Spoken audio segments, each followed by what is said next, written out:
Assalamualaikum warahmatullahi wabarakatuh. Perkenalkan, nama saya Angelika Borupinem, NIM 163250009. Pada kesempatan kali ini saya akan membahas tugas presentasi saya dengan judul pemrosesan data dengan mata kuliah pengantar teknologi informasi. Baik, yang pertama adalah latar belakang. Di era teknologi informasi yang berkembang pesat, data telah menjadi aset paling berharga bagi organisasi atau individu. Perkembangan pemrosesan data merupakan serangkaian organisasi untuk mengubah data mentah menjadi informasi yang berguna dan dapat dimanfaatkan untuk mengambil keputusan. Selanjutnya, di sini ada 3 pertanyaan dan 5 pembahasan yang akan saya bahas. Yang pertama ada apa yang dimaksud dengan pemrosesan data dan bagaimana siklusnya berlangsung. Yang kedua, apa saja metode dan jenis pemrosesan data yang umum digunakan. Dan yang ketiga, bagaimana peran pemrosesan data dalam sistem informasi dan organisasi. Yang akan saya bahas, yang pertama ada definisi pemrosesan data, yang kedua siklus pemrosesan data, dan yang ketiga metode pemrosesan data, dan yang keempat fungsi dan tugas pemrosesan data, dan yang kelima jenis sistem pemrosesan data.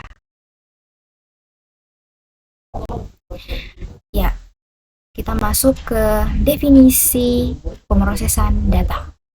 Pemrosesan data adalah manipulasi data untuk menjadi bentuk yang lebih bermakna dan berguna, yaitu informasi. Proses ini melibatkan serangkaian langkah yang terstruktur, biasanya dilakukan oleh komputer. Selanjutnya, siklus pemrosesan data. Siklus pemrosesan data tersebut ada 3. Yang pertama, pengumpulan data, yang dimana pengumpulan data tersebut menggunakan tahap pengumpulan data mentah dari sumbernya, seringkali dibarengi dengan verifikasi. Dan yang kedua ada pemrosesan. Nah, di pemrosesan tersebut juga menggunakan tahap mengumpulkan data seperti klasifikasi, kalkulasi, pengurutan, dan peringkasan. Selanjutnya yang terakhir ada pengeluaran. Di dalam pengeluaran juga merupakan penyajian yang menggunakan tahap informasi yang telah diproses dalam bentuk yang dapat dibaca dan dimengerti oleh pengguna laporan dan grafik. Ya, setelah siklus, barulah kita masuk ke metode pemrosesan data. Metode pemrosesan data tersebut mempunyai 2 proses. Yang pertama, pemrosesan batch.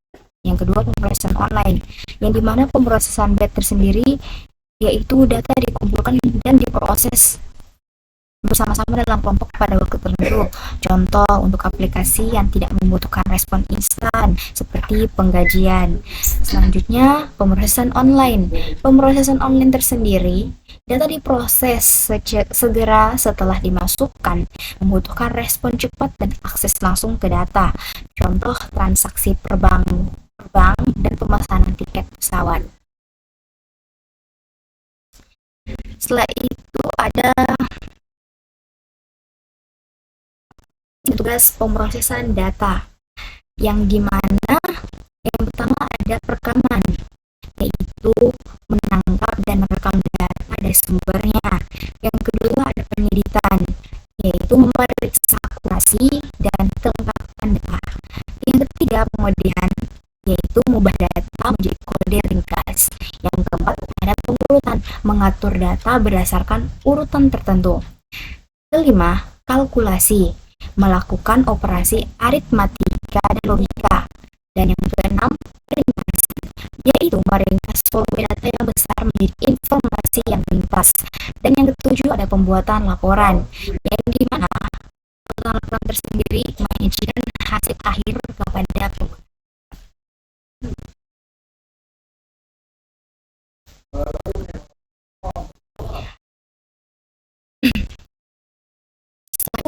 Jenis sistem pemrosesan data dan kesimpulan.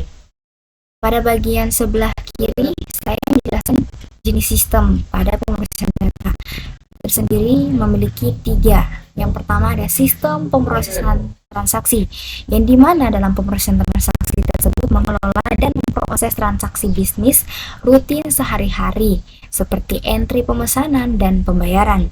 Yang kedua ada sistem informasi manajemen, yang dimana informasi manajemen menghasilkan kolom periodik untuk mendukung fungsi perencanaan, pengendalian, dan pengembalian keputusan manajerial.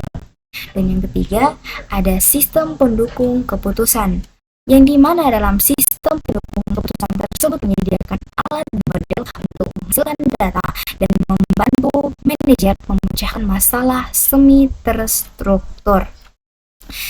Di sebelah kanan saya sendiri, yang saya jelaskan itu kesimpulan dari pemrosesan data, yang dimana pemrosesan data tersebut adalah inti dari sistem informasi bernilai tinggi melalui serangkaian siklus terstruktur seperti pengumpulan, pemrosesan, penyimpanan, dan pengeluaran. Pemilihan metode juga terbagi menjadi dua, yaitu direct dan online, yang membantu pada kebutuhan kecepatan respon serta pemrosesan data tersebut memiliki peran dalam bersifat strategis karena tidak hanya meningkatkan efisiensi operasional melalui TPS, juga mendukung pengambilan keputusan melalui MIS dan DSS. Mungkin itu saja presentasi yang saya bisa jelaskan. Kurang lebihnya saya mohon maaf. Wabillahi taufiq wal hidayah. Wassalamualaikum warahmatullahi wabarakatuh.